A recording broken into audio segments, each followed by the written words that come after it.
Alright guys, we've talked opening night, we've talked Wemby, my Celtics, VJ, now let's talk about pretty much everything else. Real quick, I didn't do a video on the Chauncey stuff because, well, I tried to, and I got like a minute into the recording and I'm like, yeah, this is bad. We all know it's bad. Nothing I can tell you is like new about this. It's not a good look for the NBA at all.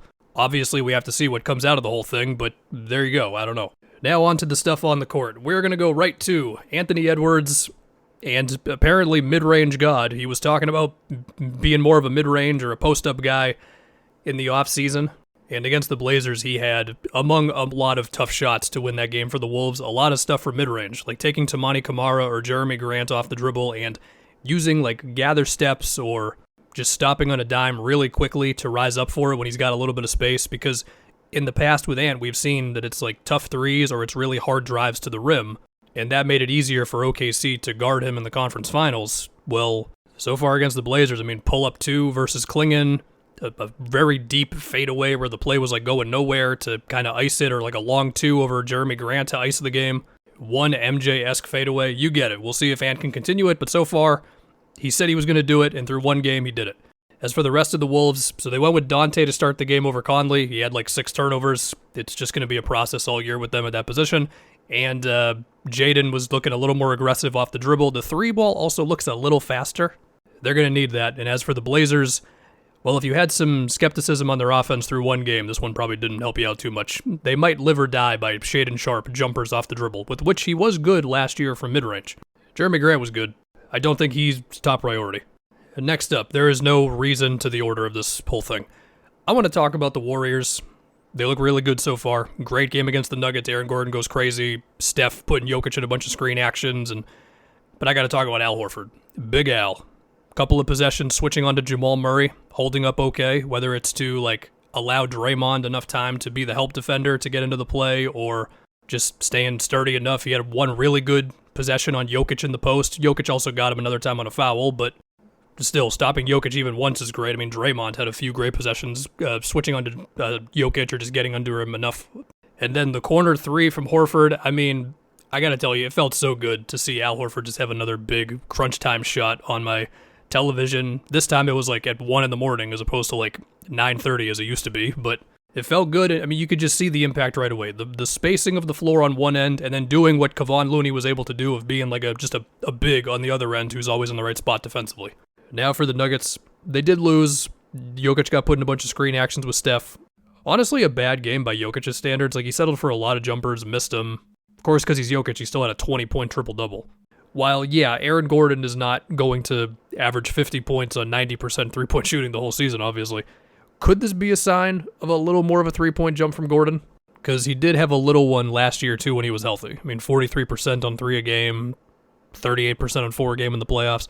I don't know. Besides that, dude, Nuggets bench players were positives in this game. I know, single game plus minus, who cares? But like, it's been such a theme for so long with the Nuggets. Valanciunas comes in, starts running 2-man game with Murray. So if that holds up, that'll be huge for them. And then also, before the overtime, they had taken 36 threes, which is about 4 more than last year. So subtle stuff, but those have been the weaknesses with the Nuggets. Like, are they fighting the math a little too much, even if Jokic is so good, and bench players not sucking? Unfortunately, Cam Johnson didn't do much. These West games, especially the national TV ones, they're just going to be bloodbaths all season, man. Although, as I say that, we go to the Clippers and the Jazz. Yeah, the Clippers just didn't show up. I mean, Markkanen was putting Kawhi in hell on some off-ball sets, whether it was to like get away from Kawhi or draw Zubac out of the paint, and then the backline rotations just weren't there. And then eventually, they just couldn't hold on to the ball, whether it was Chris Dunn or Brook or Harden or just inbounding the ball. Like, just nothing worked. And before you know it, the Jazz are up like 25. Also, Walker Kessler, stretch 5, maybe, probably not, but he made 2 threes in that one. Other stuff, SGA and Mathurin shot 1 million free throws in that now second double overtime game for OKC already. Yeah, I mean, as long as you're getting Mathurin in like 2-man game with Siakam or attacking in transition, that feels like a good blend of how the Pacers want to do it and how Mathurin wants to do it. SGA is doing actually everything for OKC with J-Dub out. I mean, for his sake, they got to be praying for no overtimes for a while. The minutes, the shot attempts, the free throws, it's all insanity right now. He's averaging 20 free throws a game through 2 games. I'll let you have that however you will. Next up, Cavs Knicks. We had Mike Brown trusting Huck Porty and Tyler Kolek, 2 things that Knicks fans wanted all of last season. We also saw the Deuce with Cat, JB, OG, and McHale lineup that Knicks fans also really wanted for last season. They did that the last like 4.5 minutes. Now, we didn't get to see it against a full-strength Cavs team, and I do think down the stretch of that Cavs game, you really got to see just Garland not being there and just the juice that it takes away from them. Like, Lonzo can do some of that, but he's not going to do what Garland does, all the pick-and-roll actions. It also does make Jared Allen just tougher to find a spot for on offense. So it really felt like just a Mitchell and Mobley go nuts game where, hey, in the case of Mobley, 4 for 8 from outside. There was 1 3 against Brunson where I was like, But, I mean, he established last year that he's going to be a battering ram going to the rim, and through one game, the jumper was looking really good, and it wasn't just wide-open jumpers. Like, it was some stuff he was stepping into with confidence. The Knicks did get an insane amount of free throws, I will say that. But to go back to the Knicks' depth now, I mean, Hawkporty had one huge defensive possession on Mobley in the fourth. Kolek had a really nice floater off the catch, where that's a good sign, because he's typically a pass-first type of guy. And, of course, Brunson and Cat are going to do Brunson and Cat things. OG had the 3 to seal it anyway. Now let's go to the Magic and the Heat. They both almost scored 40 points in the first quarter, which was probably a shock for Magic fans to be part of. I mean, Jalen Suggs is making a 3 off the dribble. Desmond Bane had 2 tough threes early on in that one. They ran Apollo, Desmond Bane pick and roll right away. You know I gotta love that. Franz was 2 for 5 from 3. What's going on here? Now, to talk about Bane, there were 2 plays in the game that stood out the most to me with Bane. One was a pretty obvious one. He just makes a deep 3 when they're down like 6 in the fourth quarter. Just anything like that, they were just desperate for years, right? The other one was Paulo taking, I don't remember who it was, off the dribble, gets a 3-point play. Desmond Bane's on the same side of the floor, and Jaquez didn't even try to help on Paulo because it's Bane right there in the corner, man. Like, that's a great shot. He probably still could have at least reached in on Paulo, but you get the idea, spacing. That's why they traded a bunch of picks for him. You know, Franz was doing his thing getting downhill as he always does. I will say that the Magic offense late in the game, they figured it out by the end, but it was still like a little clunky with one Jalen Suggs like nearly traveling but turning it into a wild floater to get a bucket, 2 huge Wendell offensive rebounds that made Miami fans get mad at Spo for not playing Bam with like a bigger body at the 4 spot. So it was still a little bit of a grind. You know, there were some Paulo fadeaways in there you didn't love, and he still needs to like iron those out a little bit. Some Paulo and Franz screens, some Franz ghosting screens for Desmond Bane. There's ideas. As far as Miami, I saw a tweet from a Heat fan that said the Powell trade might have saved their season, and I think they're right, especially with Hero being out right now. I mean, they're having Norm just come across all sort of off-ball sets, and they need every single one of his baskets right now, man. Let's go to the Grizzlies and the Pelicans game. One of the more fun games that we've had so far that didn't get a whole lot of attention. What's up with Ja's ankle? Is he good? Ja with 30-something points in 20-something minutes. The dude's averaging over a point per minute right now. A whole lot of pick and roll, a whole lot of it with Jock Landale. Very big reason why they changed coaches. The rookie, Cedric Howard, a massive weak side block and a whole bunch of big transition buckets for him.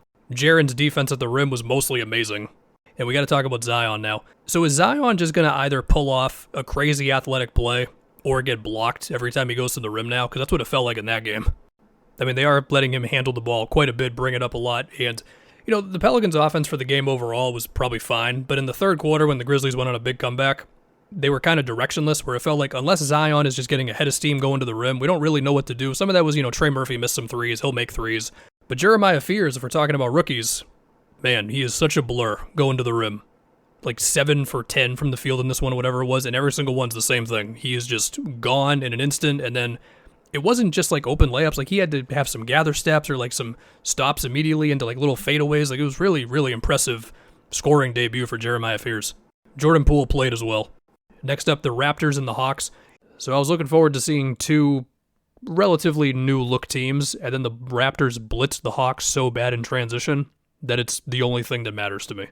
I do think the Raptors are trying to, well, okay, it's very early on, so I'm not going to make any assertions. They might be trying to do a Pacers impression of last season where they're just pushing every chance they get, and they just torched the Hawks in transition so badly in this game. I mean, Scotty, RJ, Grady, whoever, like they just got free so often. Turnovers, makes, misses, everything. And I will say that it feels like they're also trying to get into the offense, and some of this is similar to what I said in preseason about them. They're trying to get into the offense early, just on regular half-court plays. And I feel like Grady really benefited off of that. Like a lot of really quick actions with like IQ or RJ getting into it fast or Ingram to where he was just getting catch and shoots early in the shot clock. Next up, we have the Nets and the Hornets. Brandon Miller inviting more contact. There were still a good amount of quick jumpers in this one, but there were also more plays of him challenging Day'Ron Sharpe at the rim, not being afraid to go at a straight contest, or a couple plays where he would keep his dribble alive for a second longer at like Seraph or Terrence Mann. So yeah, also the lobs that he got from LaMelo, those went crazy. Kalkbrenner's already playing 20-something minutes a game. And I think you already saw it in the first game with Kalkbrenner and Kahn, where they're just going to bring reliability to a team that needs it. I mean, in the case of Knipple, it's shooting, it's ball movement, it's little go screens, it's enough driving off the catch. And with Kalkbrenner, like, yeah, it's all the boring center stuff, but that stuff is valuable. Screen setting, rim protection. Yeah, Claxton got him on a couple of drives, but he also had 2 blocks, and he really should have had like 2 more that were fouls that didn't really look like fouls. He really, really cares about boxing out. Like, that is apparent right away. And Yegor. So this was similar to the Summer League. The dude's like only shooting threes, but he is good at them right now. Now we got Bucks Wizards. The Bucks, I think, are going to see a big jump in 3-point attempts this year. They took 44 in this game, including 14 corner threes, which is a great number. Now it was against the Wizards. Okay, there's better defensive teams. But still, I mean, you got like Giannis skip passes to, I mean, anybody, but like AJ Green, that was a big one for me. Miles Turner didn't shoot well in the game, but you've got like Giannis, KPJ screen actions, and then Turner spaced out in the opposite corner. Giannis is going to be Giannis. I mean, he had 37. As for the Wizards, Trey Johnson looked comfortable taking shots that we know are in his wheelhouse, threes that are not all just wide open. And then Keyshawn George, is he just like a shot creator now? Like the moves he's putting together, like threes off the dribble, like dribble moves in the same play going to like Bobby Portis, or like, I'm like, what's going on here? Also, Middleton, as of right now, not washed. What next? Oh, how could I forget Modest, the savior of the Bulls? Dude, the amount of hype that Bulls fans have for Buzelis, like, this is the most positive I've seen Bulls fans in so long. I mean, he was killing the Pistons on backdoor cuts, including a big lob later in the game, but 2 plays where he's keeping his dribble alive and just hitting like Duncan Robinson or Tobias Harris with hezzies and crossovers, big gather steps. I mean, the moves that he can put together at his height, and we know he's still going to have some more weight to put on, and we all know how confident he is. I mean, yeah, it's exciting, no doubt. And now finally, Suns Kings. Shout out to you if you were watching this game. I saw the 4th quarter. I had a good time. I have no takeaways at all. Well, I don't know. Dylan Brooks thinks he's Kobe. Grayson Allen might be too important for the Suns. Book made some nice passes. Gillespie missed some layups. Schroeder, Levine, and DeMar all made some shots. Levine apparently had a foot on the line on that last shot. I don't know. Can we just get DeMar on a team that needs a second option? We'll see. Have a good one, guys.